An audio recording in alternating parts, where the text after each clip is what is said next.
We are going to welcome Professor Jennifer Nourse to give her talk, Curing and Converting the Peaceful Legacy of Islamic Physicians and Sheikhs in Asia. Please join me in welcoming Professor Nourse. Thank you very much. And thank you for inviting me. Let me get myself coordinated. Okay.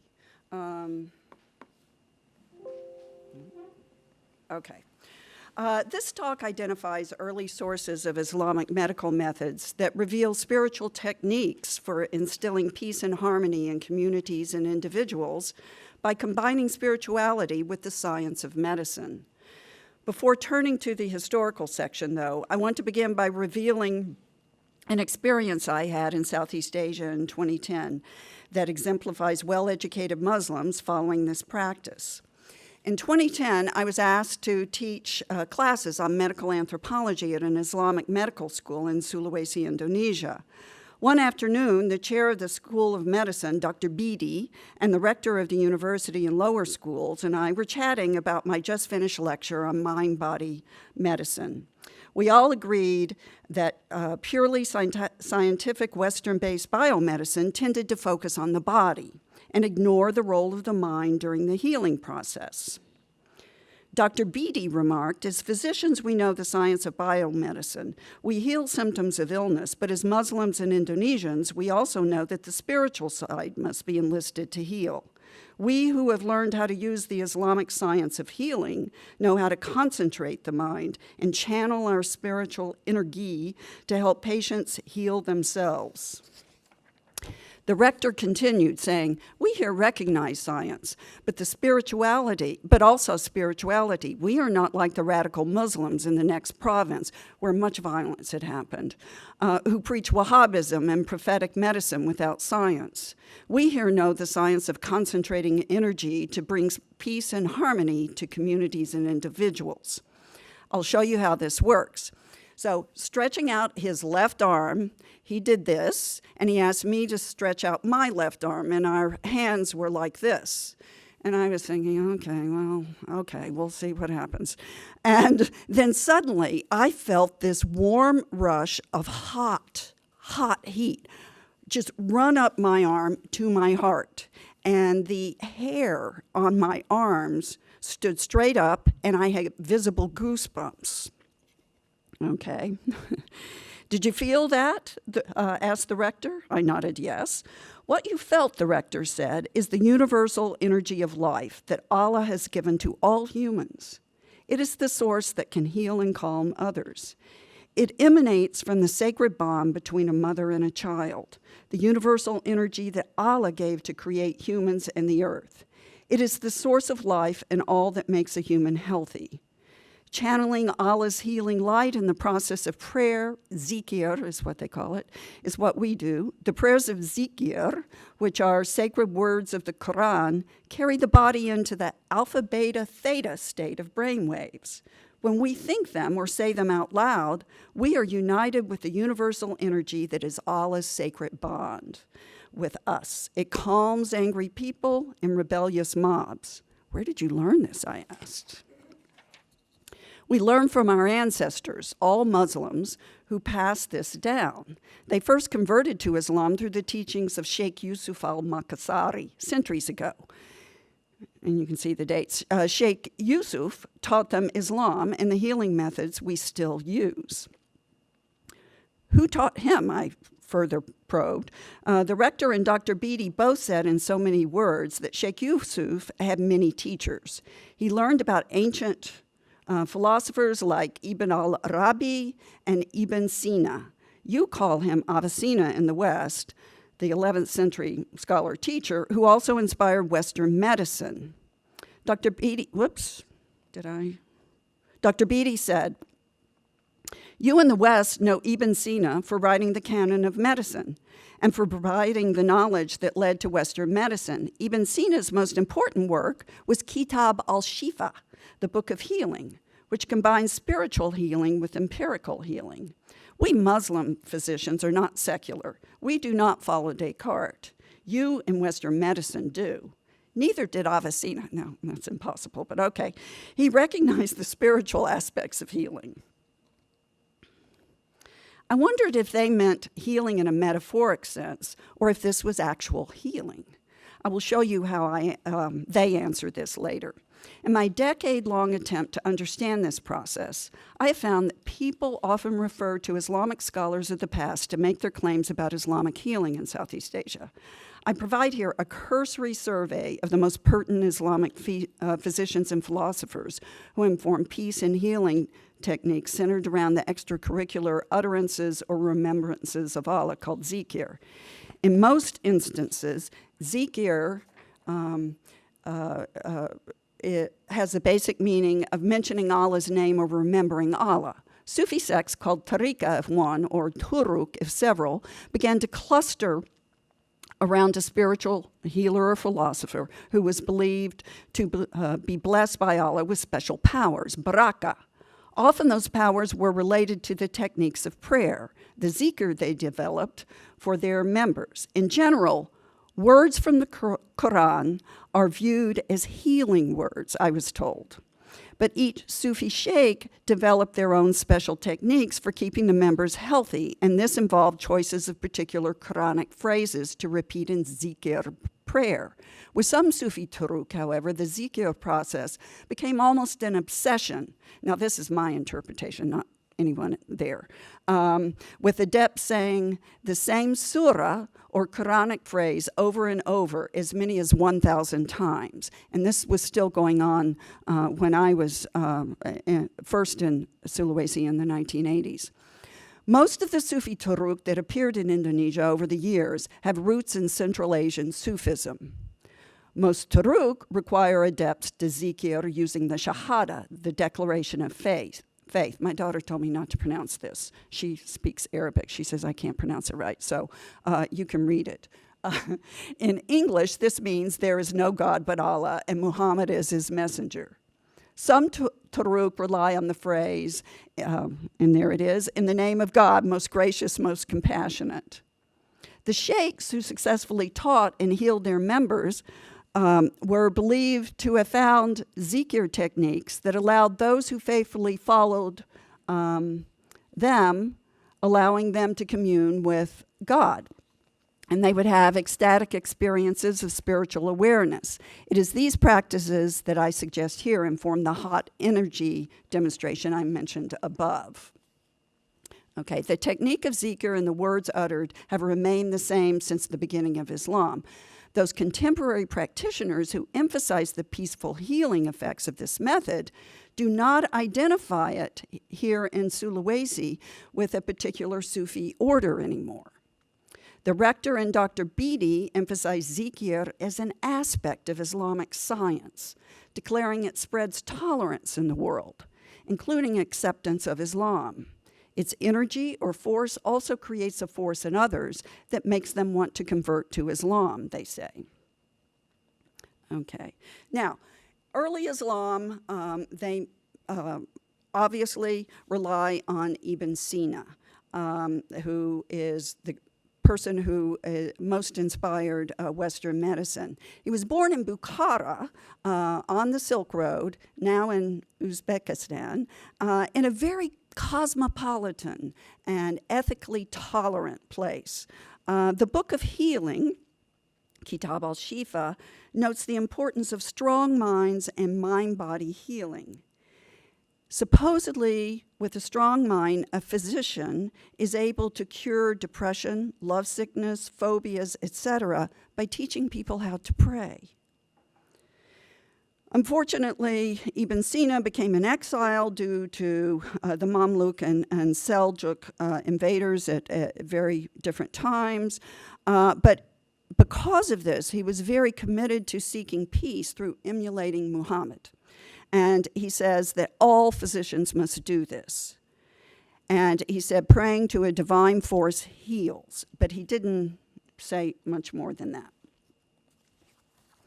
Okay, and of course the Silk Road required cosmopolitan ethic of respect, but because there were many invaders, we can see that this cosmopolitanism helped to create a sense of tolerance, and that's something that I want to continue to emphasize. And I know I'm pronouncing it the Indonesian way. Ibn al-Arabi was born in Murcia, Spain, but died in Baghdad. Damascus. Okay, I'm sorry. I was told this. I'm doing what I can do. Thank you. I will change that. Cosmopolitan in a crossroads region. He valued tolerance, and he's the one that developed the physician's ethic. It became the perfect man ethic of emulating Muhammad, and everyone should do it. He talks of Allah's light in eloquent terms, Allah's beauty, and this is only known when one zikirs. This became a potent recruitment tool for initiation and conversion. He was criticized, though, for accepting and tolerating other religions, even though Muhammad had done so. Now, I've chosen Najim al-Din Razi and Kubra because Kubra manuals end up in Indonesia very early on. Kubrawiyah did not last very long in Indonesia, but it's important to recognize because I think the manuals may have had an effect. Razi was born, and Kubra were both born near Bukhara in present-day Uzbekistan. Razi followed Sheikh Kubra, who was murdered by Genghis Khan's soldiers in 1221. He writes a clear manual for commoners using the work of his sheikh, his spiritual master. He reiterates that people must learn with a guide, but this can help commoners learn how to do this with a guide. Teachers must know how to have students purge, sorry the misspelling, their heart of all that is rancorous and too familiar. Anger and passion will then dissolve as one embraces the love of mother and child that is the divine essence that one reaches through zikir. He emphasizes reciprocal relationships between God and those who zikir. The sheikh there is really important, though, to teach how to do this. Okay. Now, I'm also mentioning Sheikh Abd al-Qadir Jilani because the Qadiriyya tariqa also appears in Indonesia much later, or people claim it does. He was born in Persia and was not interested in ascetic retreats. He was a jurist, so he was involved in the community. He was also a critic of Ibn al-Arabi and al-Ghazali. But he developed motivational manuals that in these manuals, they explain the benefits of meditation and breathing techniques. He stresses selfless love and compassion for others. Many Indonesians today attribute their breathing exercises to Qadiriyya devotees, and they often call this ilmu kabal in Indonesian. Okay, and I'll explain that more later. Okay. So Central Asian diaspora happens because of Genghis Khan. This is important, though he conquered Central Asia and murdered and destroyed much of it, including the intellectuals and scholars. His sons were gradually converted to Islam. They adopted Persian. Many of them had physicians, Islamic physicians, traveling with them wherever they went, and they used the physicians to promote Islamic medicine in China, for instance. Tamerlane, or Timur, aimed to rebuild the Silk Road that had been destroyed by the Mongols, and he was a Turkish Mongol himself, and he was more brutal than Genghis. And the people who had survived the first wave decided to leave because he was going to kill everyone or destroy everything. He did, and his descendants did, rebuild Samarkand, and they began to support scholarly and spiritual activities as they too converted to Islam. So Sufi manuals written under the suns or that had been grabbed by people trying to escape were carried throughout the world at that time. And many of them went south, many of them went to the Uyghur area in Western China. The manuals were translated into many languages. Now, what this meant for many places is that many of the people who brought Islam were physician leaders. They brought Islam to India, the Deccan area in India especially, but also to Java in Indonesia between the 13th and 17th century. Now, there's not a lot of legitimate data about this. These are all oral histories, okay? But we do know that there are Kadiri, Kubra, and Naqshbandiya manuals that were brought to Malaysia and Indonesia. Similar to one another, they differ in breathing and head movements when people zikir. I had a video, I couldn't make it work, that demonstrates that this still exists in Indonesia. But often people were convinced to convert because their leader converted, and often a sultan or a raja would be sick and no one could cure them except this very sophisticated Central Asian Islamic physician, because Islamic medicine was quite advanced at that time. And so the physician would say, I'll cure you if you convert to Islam. And they would say, maybe. And then they wouldn't do it. And he said, no, I'm not going to do it. And so it was this long kind of coercive convincing that was going on. And eventually, these leaders converted to Islam, and that caused many of the people, allegedly, in their communities to convert. And there are these origin stories all throughout Southeast Asia and South Asia. Now,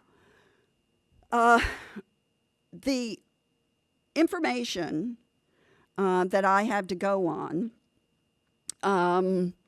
is when we start to get Arabic script and Malay Indonesian words, Jawi, or sometimes called Rumi script. It's Arabic with Malay or Indonesian words.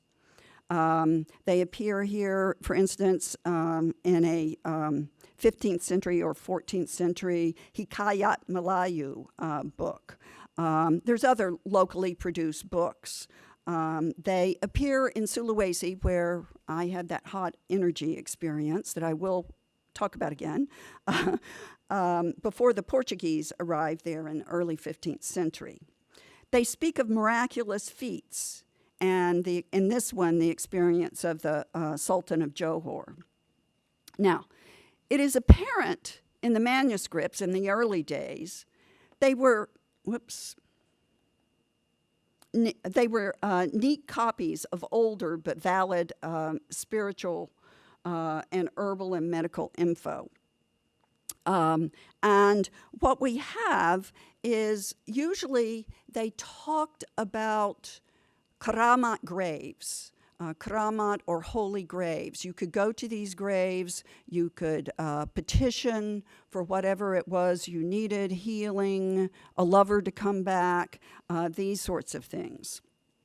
Now, some of the few manuscripts that are available from some people who went on the Hajj, Sunan Gunung Jati, a Javanese prince, goes to Mecca. He returns to Java to teach Kubrawiya Tariqa. His family genealogy book says that he studied with Kubra. Now, that's impossible, right? Kubra died with Genghis Khan in 1220. But he might have studied Najim Razi's Kubrawiya book. That is my supposition, but it's a guess. It is just a guess. But many of the converts and initiates were Javanese. And as I said, his grave, people talked about this, but his grave was also a holy place to seek miracles. Now, Sheikh Yusuf al-Makassari, who was mentioned, we're back to Sulawesi now, in the hot energy exposition, was born in the place that hot energy happened, okay? So we're getting back to the issue. He was born in Sulawesi to elite parents who took him just a few miles away to study with a Hadrami Arab from Yemen who had set up a madrasa in South Sulawesi. So Yemeni Arabs were coming.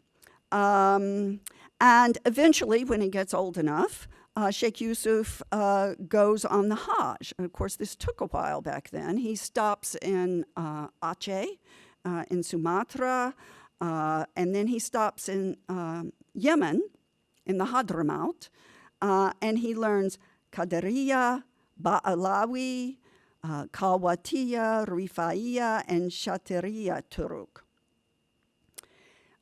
He teaches many people in Java, and then he comes back. Now, he was in, I have to say, he was in the Middle East for 20 years studying. He got certificates that would validate him to teach all of these turuk. Now, this speaks to what Valerie was saying about the respect that can exist between turuk. But it may also be just the notion that he doesn't know what people are going to want to learn, and so he's trying to learn everything he can. But it's very interesting because I think this speaks to the syncretic possibilities that develop in Indonesia. His graves, and I say graves, in Sulawesi and in South Africa, where he was exiled by the Dutch because he tried to stop the Dutch from coming in, are considered karamat as well. They're miraculous. And some of his bones, though he died in South Africa, have been repatriated to Indonesia. But he's a holy man in both places. Now, the 19th and 20th centuries in British Malaya and the Dutch East Indies. There are lots of things happening, of course. There's anti-Sufi reforms in Arabia. There's a complaint against sheikhs who are deified as if God. Karamat graves are considered sacrilegious. This is a very superficial approach to this, but you get the message. Reformists reject, basically, Central Asian accretions to religion and to medicine. Because what happens is that they say the kind of medicine that you were doing, cutting the body, dissecting it, looking at eyes and bodies to do surgery was wrong. We need to go back to the way medicine was when Muhammad was alive. Well, even Ibn Battuta, when was he, 1300? Yeah, somewhere around then, when he visited, the Middle East, when he visited Mecca, he said that he saw prophetic medicine there, and he says it's a Bedouin medicine, and it's not the level of Islamic medicine. So even he criticized it way back then. Anyway, colonial physicians began to call indigenous healers ignorant witch doctors because they were returning to prophetic medicine, because they were going on the Hajj, or someone was coming back from the Hajj and saying, look, this is what I got. Okay, now how do we know that? Okay, I will show you that in a minute. Right now, I just want to say that the colonial physicians began to criticize the indigenous healers, who I think were at one point practicing a form of Islamic Sufi medicine, okay? But then it started to get more primitive, and I'll show you that, okay? So, let's see, let me give you a picture. Okay, here are some of the copies of family medical books in the late 18th century. They're just really straightforward copies and very neat of older but valid spiritual healing and medical information. And the medical information initially was pretty good. The eye surgery, for instance, that had been developed in the 13th century, appears in drawings in these Kitab Tib that appear in Malaysia and Indonesia in the early 19th century. And they're copied just as they were in the early books. Okay. But by the 19th century, things start to change. The books visibly change.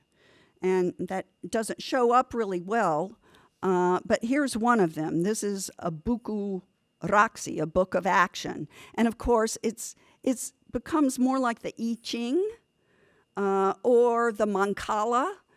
It's a divination book, but it was supposedly from Africa. From Mecca. And so this was supposedly medical practice, and this gave fodder for the colonial governments to critique them. Okay, so one of the things that happened is that there were ideological battles between reformists and Sufis.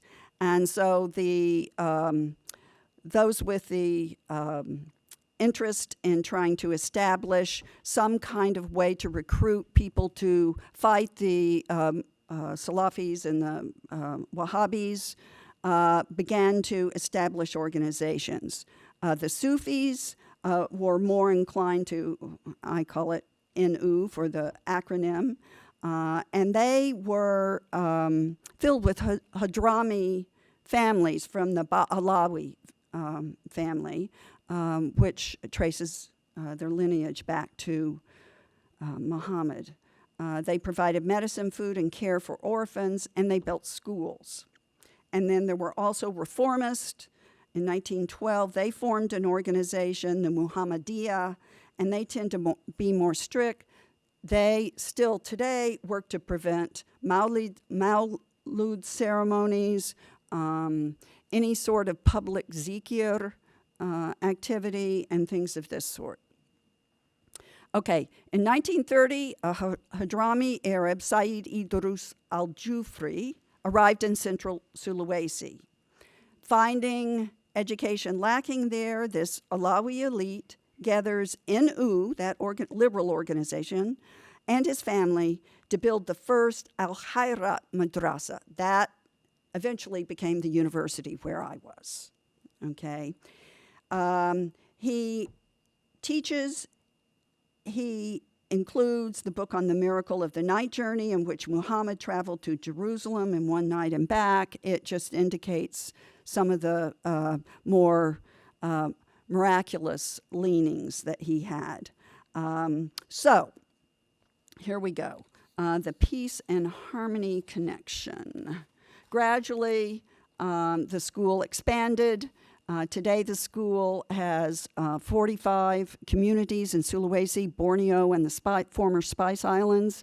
It's still affiliated loosely with NU, but the university and lower schools provide medical assistance and advocate tolerance, human rights, and civility. Today, his grave underneath the original school is visited by people seeking spiritual healing. Okay. The purpose of this foray into the history of Islamic spirituality in Central Asia and beyond has been to reveal the subtle links, however ephemeral, that the rector and Dr. Beatty say informed the demonstration using hot energy, or that could have done so. Neither the rector nor Dr. Beatty claim to have baraka, nor do they claim to be members of Turuk, yet both do meditate and zikr and tell me that Al-Jufri's grave is karamat, an indication that they have Sufi leanings. The influences of Central Asian and Hadrami Sufism on them is complex. They scrupulously avoid any public acts that might draw attention from reformists or Islamists. So they do not mention Sufism, but they follow their Sufi ancestral roots and teachings about zikr, healing, and peaceful, loving versions of Islam that they originally learned. Cognizant, the reformists might accuse them of teaching exercise that causes insanity. That's the main complaint. When they talk about hot energy, both avoid referring to it in Sufi terms. They rely on books using the epistemology of biomedicine to define the effects of zikr. One, for instance, berzikr for the health of your nerves, is interesting. It measured the brain waves on an EEG machine of people who zikr. They said that most people go into a deep and relaxing meditative state when they zikr, and this is called the theta state. These brain waves help to restore energy in the body. But if they go too deep into delta waves, like a deep sleep, this can be dangerous. It can create insanity. So they corroborated what the rector and Dr. Beatty said. They can observe meditators transition from beta to alpha to theta waves. As the zikr and breathing changes, the consciousness of the subject changes from angry to peaceful and from unhealthy to healthy, they tell me. But if the person is not guided and they go into the theta state, they can have problems. They need to be balanced. A good teacher needs to be there. Now, one of the things that they think is very important is doing exercises. And I still needed to make sense of this process, for I was still wondering if this whole thing that they were talking about was just a placebo effect. I probed more, asking how energy is stored in the body through zikr. The rector told me that when the violence between Muslims and Christians broke out in the next province in 2002, he had been accused, and the school was being accused of being shirk, practicing bid'ah, heretical activities. And so he gathered the students in the satellite school there and started training them with ilmu kabal, invulnerability techniques, to make them and the community impervious to violence. They learned to hold their breath, move in unison to the same set movements, and to silently zikr. They then went to the church and the mosque and practiced their movements and breathing on the grounds outside each religious space. They did this every night for more than a year. The rector says, no more violence, no outside provocateurs entered the community. We brought harmony back with our prayers and our energy. Was this a form of martial arts? I asked. Oh no, he said. It was secular. It was Tetada Kali Masada exercise, which means the 7 ways, that the government promotes.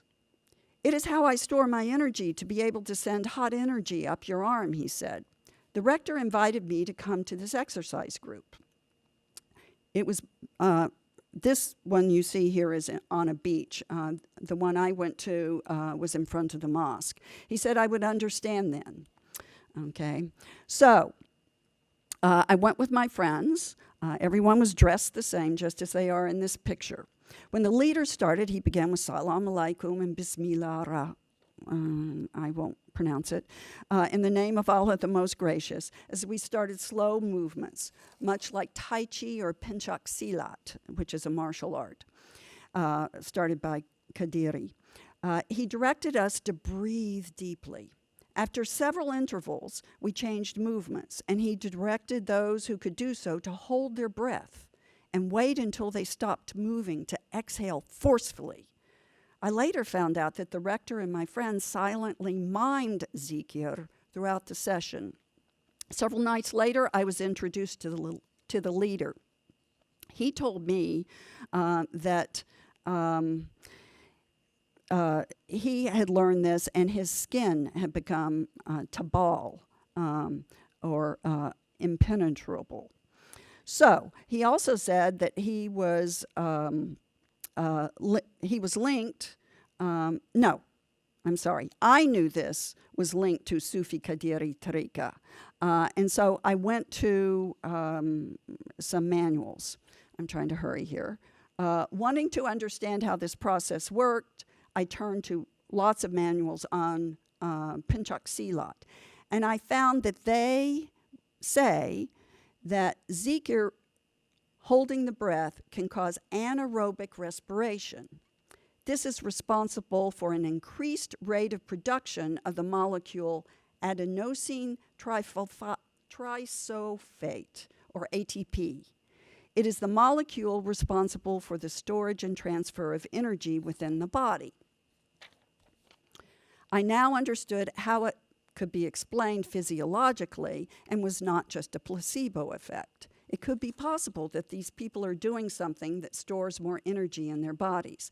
The question still remains, though, as to whether or not this creates peace and harmony. At one point, the rector finally admitted that this zikir energy created peace because it is the divine essence, which cannot be penetrated by evil or violence. He told me that quantum physics could explain this process. There's a growing community of Muslims who use quantum physics to explain miracles in the Quran. Though miracles are reserved for the prophets, some Muslim scientists acknowledge that certain people who are saints are given their karamat gifts by Allah. This divine gift can be shared. This is what physicians and other healers do. Medical scientists around the world are studying the effect of prayer on healing and finding that when the mind is relaxed in the theta phase, it triggers the release of medicinal chemicals to heal some sicknesses or chronic maladies. Perhaps this is what is happening here. And I'll end there. Thank you very much. Thank you very much, Professor Nourse. And for the response, Moniek Van Rheenan from University of Michigan's Anthropology Department. Thank you, Moniek.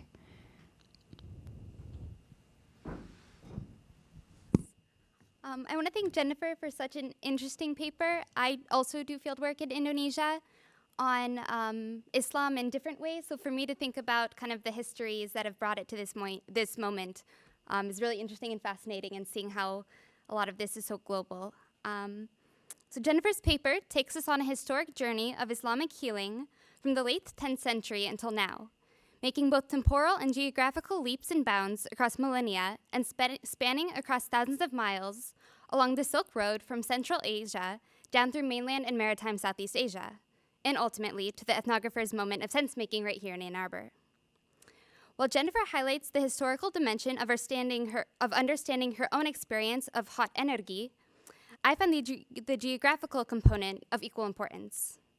By making the analytical landfall in Indonesia, Jennifer draws Southeast Asia further into a discussion of global Islam, if there ever was such a thing, by means of these early processes of transference and circulation, or one might dare say globalization, of Sufism through material practices of translation and migration. And as an aside, as a linguistic anthropologist, I find this translation aspect to be of particular interest, but I've managed to bracket that for now. As a budding Indonesianist myself, the value of this geographical component is not lost on me, and we're missing Nancy Florida today to nod along in agreement. And to be in Sulawesi, no less, a place which I think also finds itself on the margins of an Indonesian Islamic discourse, especially among discourses that overwhelmingly privilege Java. Nancy would probably not be thrilled about that. But perhaps Indonesian Islam's own insecurity with its peripheral position in the Islamic world is illustrated in the ways that Indonesian Muslims themselves are situated within this historical narrative, and the ways that they put themselves within these narratives to establish authenticity, whether it be as Hadramis, as Ba'alawis, or in these anachronistic retellings of Pancashilat's origins with its Persian roots, or also Sunan Gunung Jati's ties to Kuburan Mecca, and there's lots of examples of these. So as Jennifer's experience with the Rector and Dr. Bidi shows, the marriage of Islamic spirituality with the science of medicine is central to a non-Western understanding of healing practices, though now I think some of the discourses we're even having at the university on mental health and self-care might be pulling some of these things into a Western discourse of medicine.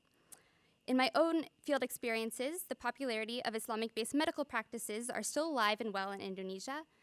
There's HNI HPAI, for instance, which promotes high-quality halal herbal products that are naturally, scientifically, and divinely produced. Or Stephen, which is this genetic intelligence system, which if you think about Myers-Briggs combined with Islamic science, that is promulgated in workshops ranging from education and leadership to parenting and dating and marriage. And of course, the usual suspects, reading the Quran out loud to rid the body of malicious spirit possession, or I think most salient here, the laying of hands on the ailing part of the body and reciting both zikir and salawat, so the Allahumma salli ala Muhammad wa alihi Muhammad, as a means of simultaneously healing the body and putting the mind to rest. So central yet implicit to Jennifer's account is the body and zikr as embodied practice. Indeed, bodies are at the very core of individual religious experience, as well as at the center of shared religious expression and community, and of course, the way that we think about medicine. As an anthropologist, my mind harkens back to Marcel Maus's 1934 essay, The Techniques of the Body, which describes the body as an instrument of various techniques, including sleeping, climbing, swimming, etc. These techniques, however, are not universal biological givens. Rather, they are infinitely variable and a means of social control. Even the way that our hands hang at our sides while walking, Mauss writes, is not the product of a purely individual physical mechanism, but a social idiosyncrasy that stems from the social formation of the habitus. The affective and spiritual dimensions of zikr's effect are accompanied by the varied physiological components of the meditation, the aspirated breath of Allah's name, the movement of the tongue within the mouth, synced with the back and forth, side-to-side movement of heads and bodies with each syllable of La ilaha illallah, which was in part of this YouTube video, which if you have a chance, I'd encourage you to see. And in fieldwork I've experienced and just what that unity of voice and body has. So I find the following passage from Mauss's essay especially pertinent to Jennifer's argument. And here I quote, "I call technique an action which is effective and traditional, and you will see that this is no different from a magical, religious, or symbolic action. It has to be effective and traditional. There is no technique and no transmission in the absence of tradition." While Mauss's treatise deals with perhaps more mundane techniques, the emphasis on transmission is vital to the ways that ilmu and zikir as an embodied practice are constantly being reworked and reimagined across these different historical, doctrinal, and in some ways political contexts, although the words of zikr themselves never change. So these transformations through the intersubjective transmission of embodied techniques are evident in the ways that Jennifer walks us through the mystical experiences of ecstasy, the spiritual guide who takes the student through a metaphysical journey to divine oneness through the recitation of zikr, in which the body trembles and vibrates in the shedding of the worldly burdens of the heart. This healing, however, can be taken too far. In excess, guided trembling and vibrating morphs into uncontrollable shaking and writhing, which tips the scales drastically from an outcome of healing to one of permanent insanity. Insanity here as connotatively both colloquial and empirical with regard to the ways that ontological knowledge is evolving over place and time. Healing in some ways seems synonymous with balance. To heal is to not slide too far in either direction, but to find the spiritual sweet spot that is both one of meditative practice and divine transcendence, deep but not too deep. Beyond that implies the opposite of peace, violence, here illustrated in bodily spasms, but extendable into other iterations of disorder, both in the social and the medical diagnostic sense of the word. So the notion of evading violence surfaces again in Jennifer's discussion of ilmu qabal and invulnerability as the imperviousness to violence. Again, we find the tangible effects of zikr as part of this ilmu qabal, the literal thickening of the skin that cannot be pinched. Throughout this paper, implicit dichotomies entail different sensory responses, something that is thick as opposed to thin, hard as opposed to soft, strong-mindedness as opposed to weak, hot energy as opposed to cold, and invulnerable as opposed to vulnerable. All of these qualities, when bundled together, point us to this Pencak Silat and what Jennifer points to as a surface contradiction that a martial art fosters peaceful resolution. Indeed, this focus on self-discipline through self-regulation of the mind and body through the breath is not unique to Pencak Silat or to Tatada Kalimasada, but is also central to Qigong, Tai Chi, Aikido, and other martial art practices, and is also a crucial component of traditional karate and taekwondo training and mastery, as much as Hollywood would wish us to think otherwise. The conscious veiling of the metaphysical effects of zikir, so as not to upset the Indonesian reformists and the Islamists, who can tend to be the quite vocal minority, as part of a continued anti-Sufi reform, with the biological empiricism, combined with the decoupling of zikir from any particular tariqah, leads me to two final questions. The first is of the practice of zikir in and of itself. In my own field experiences with conservative Muslim groups in Sumatra, zikir is considered to be the continuation of solat, or of the daily ritual prayer, with solat itself in essence the act of remembering and communicating with God. After performing the final sujud and proclaiming tawhid in the recitation of the shahadat, devout practitioners will move their tasbih beads between finger and thumb in an act of zikir and the repetition of Alhamdulillah, Astaghfirullah, Subhanallah, or other combinations that they choose, 33 times each as a reflection of the 99 names of Allah. And without a tasbih, people will say that the human fingers are divided into segments of 3 so that you can easily count on your fingers to get to 33. This, they tell me, is, at least in Indonesia, it's considered to be a sunnah practice and imitates the Prophet Muhammad's own devotional practices. After praying Maghrib, those who pray in the masjid chant and move in synchrony as they recite La ilaha illallah as one body and one voice. These acts, which, at least in my field site, are a part of a discourse of sunnah, are intrinsically tied to the erasure of bid'ah, or these heretic innovations, that they see plaguing Indonesian Islam and keeping it marked as this syncretic Islam on the margins. So my question is, what do these multi-layered meanings and practices of zikir mean for what in Indonesia appears to be this increasingly divided Muslim community? And with that, I think it's especially salient in the current election that's happening in a month that has me slightly nervous for my fieldwork next year. And my second question, which isn't quite uncoupled from the first, is in some ways this idea of the secularization of zikir, or if secularization is too strong a term, because I myself am not convinced about that, and what Western medicine does to the ways that zikir is talked about and this avoidance of Sufi language, then the discourse of secularism, though the practitioners themselves do not identify themselves as secular, that distinguishes something like Tatada Kalimasada from Pencak Silat, and the turn to a rational scientific discourse to explain things like hot energy through these different theta waves, draws influence from quantum physics and Western-based biomedicine.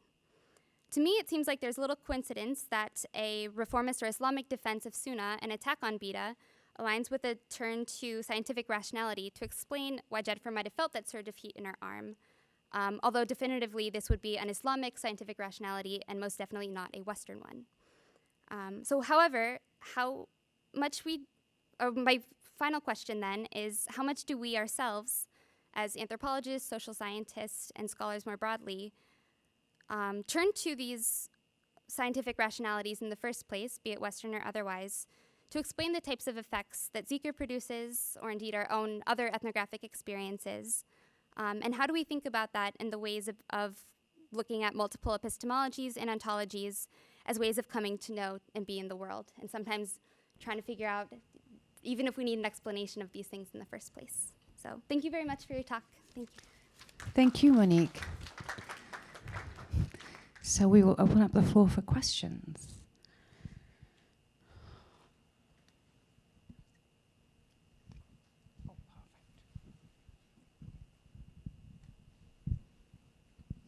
So thank you both, Professor Nourse and, is it Monique or Monica? Monique. Fascinating presentation and conversation. It reminds me of a work I'm working on right now in 19th century Egypt, a medical text where some of these Islamic and secular Islamic, or I guess scientific medicine is described in this text. But I guess the question I had was more toward the last set of comments that you shared, Moniek, and that is regarding, I'm really curious about the distinction between practices that are sanctioned and not sanctioned amongst the reformist organizations in Indonesia, given that it sounded like you described group dhikr at the very end, or zikr as it's termed in Indonesia, amongst the reformists in the mosque after the kind of customary. Did I see that right? Because I'm thinking in other contexts that's seen as like an innovation among some reformists. So I just was surprised to hear the idea of the reformists taking on what is commonly seen as a Sufi practice of doing group dhikr if it was in that same context. I just wanted to. Yeah, that's a great question. And I often have a hard time in the communities that I work with in Indonesia in getting anyone to be able to define themselves as reformist or Islamist or Salafi or Wahhabi. Though, if anything, Salafi practitioners and groups are usually more open to self-identifying as such. But it's also interesting. I find myself, and my work is now turning to look deeper at Islamic studies, questioning what Sunnah is, because I think oftentimes things get taken up to be Sunnah to Indonesia, but perhaps not to elsewhere, or in kind of these transformations. And I think it's also geographic, and even within one region, I think you have a lot of difference. So for me, it's really hard to tease out those ways, because people, the most common answer that I get when I ask about people's affiliations is that I am Muslim. And that's in part because I work outside of Java, so there isn't like the huge Muhammadiyah, Nadlatul Ulama distinction, but it's very much I am Muslim and kind of a singularity in that. So, could I just comment on that too? And one of the things I found interesting is that when you go to other places in Indonesia, the choice for surah or just phrases to zikir are much different. And in Central Sulawesi, it's really just, there is no God but God, over and over and over again. And this is the particular area that was really full until fairly recently, people who were labeled animist. And so many of the people, like Dr. Beatty and the rector, have ancestors who are some of the first people, like 400 years ago, who converted, but they've also got ancestors who just converted. Now, the problem is that the colonial government claimed that these practices were animist. In fact, one of the things I'm trying to get at is that they're not animist. There's a lot of Islamic medicine in some of these early practices. And so people are ashamed of their own past, and so they're hiding the Sufism because the reformists come in and tell them it's what they're doing is shirk or bid'ah.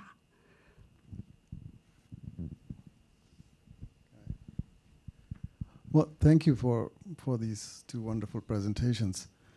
Just to piggyback on what you just said, Jennifer, is very interesting, because I read this book about Abdurrahman Wahid Gustur, and there are lots of stories about him that he used to visit people who practice Kajavan, which is Javanese religion, which is kind of a mixture of animism and Hinduism, Buddhism, all kinds of Islamic things.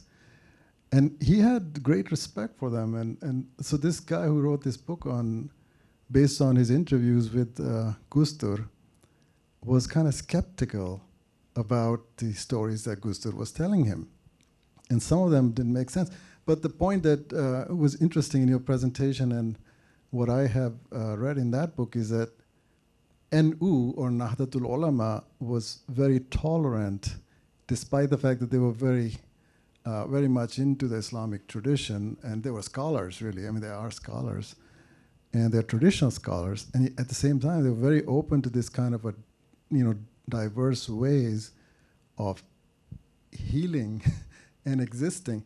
And some of the stories actually suggested that the Gustur used to visit these people because he wanted others in his following to know that they need to be preserved instead of, in the puritanical spirit, because some people want to just eradicate all of this, difference. So thank you. It was just a comment. Yeah.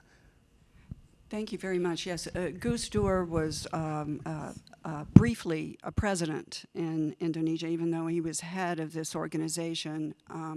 He was also blind, and he was able to, people said, see more because he was blind. God had blessed him. But he kind of lost a lot of people supporting him in central Sulawesi when the violence happened. And he said it was just a little thing, like something on the end of my fingernail. I'm not visiting there. And he didn't come. And so they kind of pulled back and away from him. That's just a little anecdote about him. For what it is. So they've moved away, but he is very tolerant, and the organization is very committed to supporting all sorts of people who come in, and I think it's actually a way to convert people. You don't tell them they're bad. You tell them, okay, you can do this, and then they begin to do all the practices, the technologies of self. And I have to say, I cut out the last part of my paper, which you did comments on wonderfully. But one of the things that I was wanting to say was it's very clear that this zikir method is a pre-Enlightenment technology of self. And we always hear in the scholarly world that, this happened with the Enlightenment, this is what Foucault says, or with neoliberalism, the neoliberal economy. And here you see that Sufism helped to bring that in, and I think that's very interesting.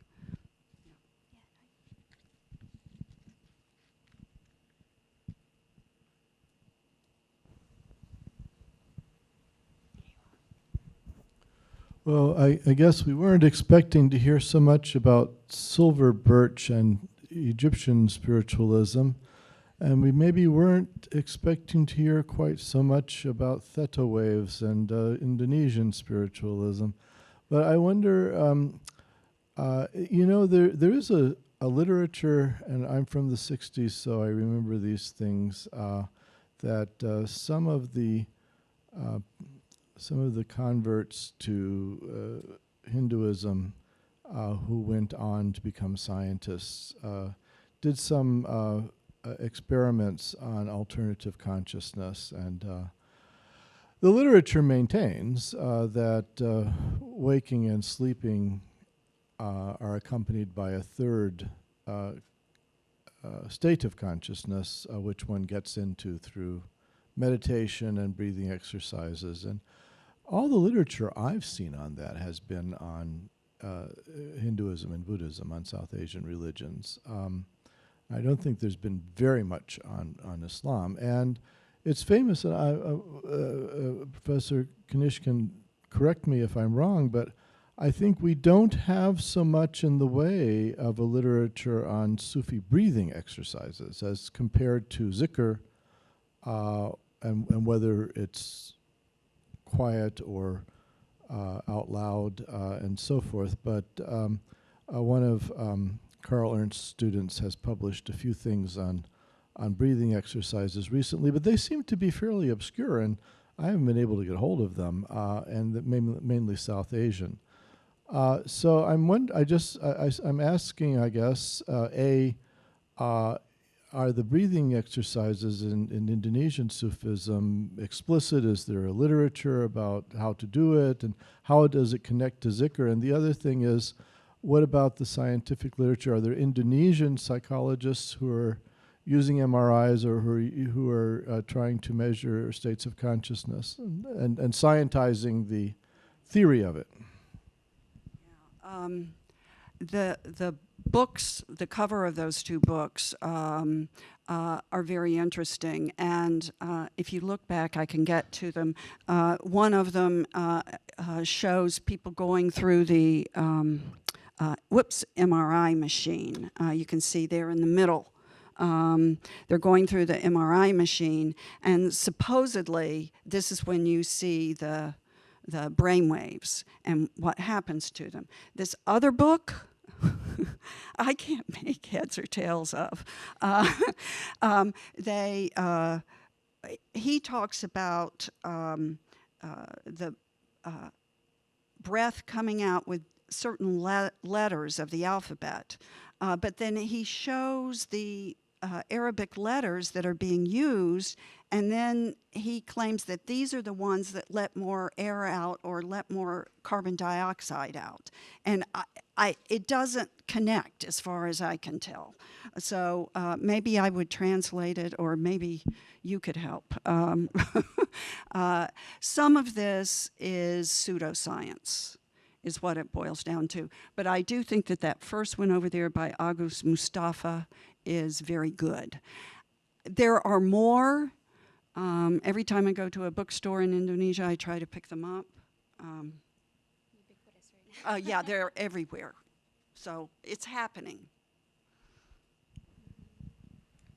It's also, I think to that effect too, I've been looking a lot at digital media in my own work, and just the circulation of more empirical evidence in like videos and things that people are sharing on their Facebook pages as evidence for different phenomenon, especially connected to like Islamic phenomenon. And I've seen, and again, some of it begs the question of what is kind of more pseudoscience and being used more as a propaganda tool, but like claims of, in terms of cancer cells being repelled by gold and different materials, and ways that people will demonstrate this with a cell in a petri dish and what seems like a magnet underneath moving things back and forth was the most recent one that I've seen. But it seems to be, on top of just the ways that people are writing about this is something that's being spread a lot more quickly and broadly in these little clips that people do from like science YouTube pages that are visual representations of how these things work that make it kind of give it this indisputability, as it were.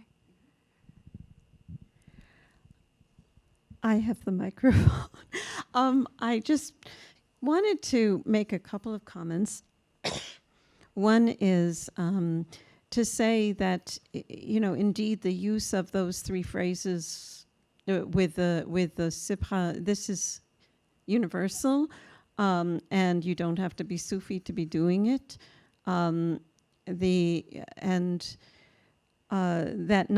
It's true that there are some who disapprove of the use of a sibha, but still, you see it all over the place. So that part isn't necessarily Sufi dhikr, but then the sort of group chanting is different, and that would be more of a more particularly Sufi. And the use of the shahada as a phrase is something very, very common all over the place, so it's not geographically specific. I also wanted to say something about the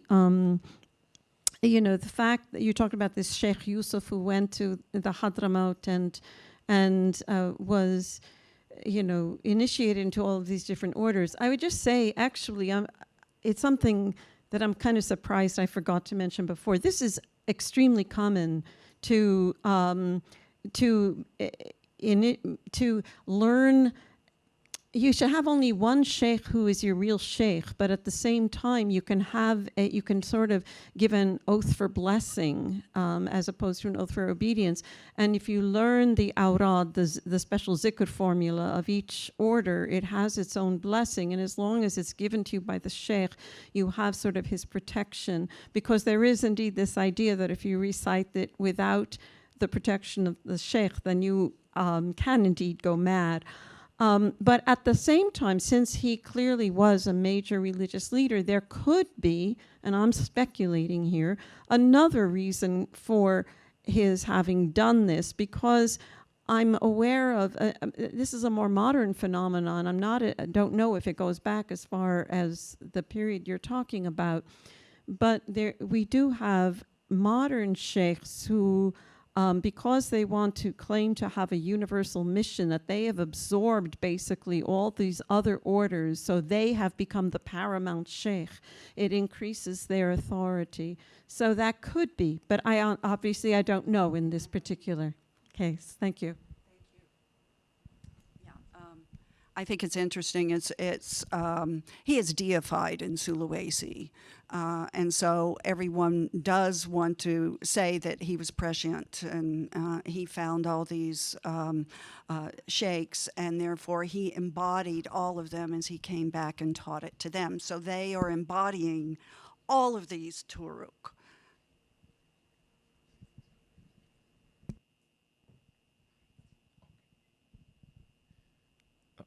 Sorry to speak again. I was just wanting to follow up on what you mentioned about. It just made me immediately think of Sheikh Sidi Ahmed Tijani, and also who was it in the founder of the? He didn't have a tariqa himself.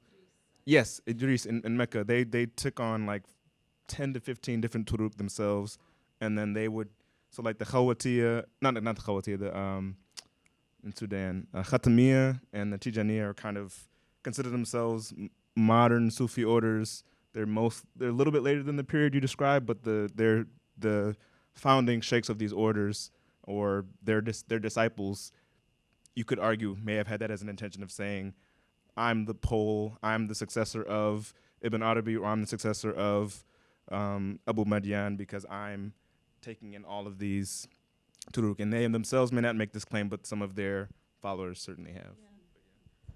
I also wanted just to make one more comment. When you said, I realized that a lot of your information is like from oral tradition. I had to kind of chuckle when you said that Abdul Qadir al-Jilani was critical of Ibn al-Arabi, because of course he lived way before Ibn al-Arabi, so he couldn't have been critical of Ibn al-Arabi. But the point is that Ibn al-Arabi has come to symbolize extreme Sufism for many people, and you want to say we're Sufis, but we're mainstream, we're good, we're not extreme like Ibn al-Arabi. We follow al-Jilani, who was critical of Ibn al-Arabi. So I can imagine that this is the kind of discourse that's, yeah. That's important. Well, it's entirely possible in the alam al-mithal.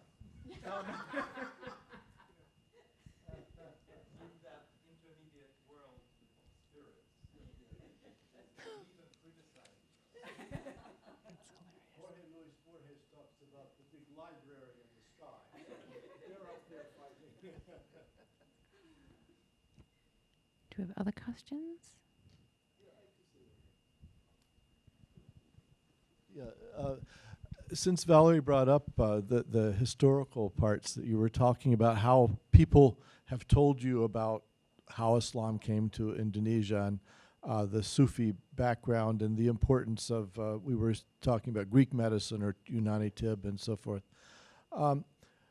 I think that it's a really important point you made, that part of the discourse of Salafism and also of modernism to some extent is to identify practices like Greek medicine, which were high culture practices. I mean, studying Avicenna and the canon and Kitab Shifa, all of those things were done by the great scholars, by literate people and so forth.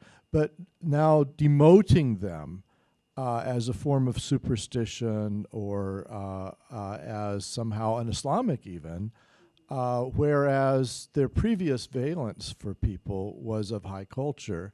And I thought that was a very interesting aspect of your talk, the way in which the past in these oral traditions positions. Because, of course, everything they told you about how Islam came to Indonesia or about Timor and all these things is their imagination of it. But it's also obviously a continuously contested imagination of it, in which things are constantly being repositioned. So I think some of the implication of what you're saying is that your respondents saw Indonesia as a refuge for this knowledge, which found itself in an inhospitable position in Central Asia, and therefore had to kind of flee and take refuge there, and flourished in this now foreign environment and so forth, but very much attaching it to the high tradition. Why did the great clerics, the great doctors and so forth, why were their disciples end up in Sulawesi, is because that was a tolerant place, unlike Timor's Central Asia. Timor's Central Asia, of course, was not so bad, but this is their story about it. So I just thought that high and low and the continual repositioning of high and low is part of what you're saying here. I'd love your response. I think that question is constantly going on, and on one hand, people are wanting to position themselves with the people, and on the other hand, they're wanting to find reasons to say this is the highest, the best, the most elite interpretation, and so they fluctuate back and forth with this. Now, what I put together with the manuscripts and the particular Taruk that came in was what I was interpreting, and based upon the manuscripts, because there's a big black hole there in knowledge. But they did tell me about the early philosophers, and so that's why I did that. But yeah, I don't know how much they knew about the elite knowledge. I think they're recalling their ancestors who were elite, who told them this. And they do come from a literate class. They wouldn't be the rector and the doctor if they weren't from those classes. Yeah. Thank you, everyone. That was a very lively conversation. I think we'll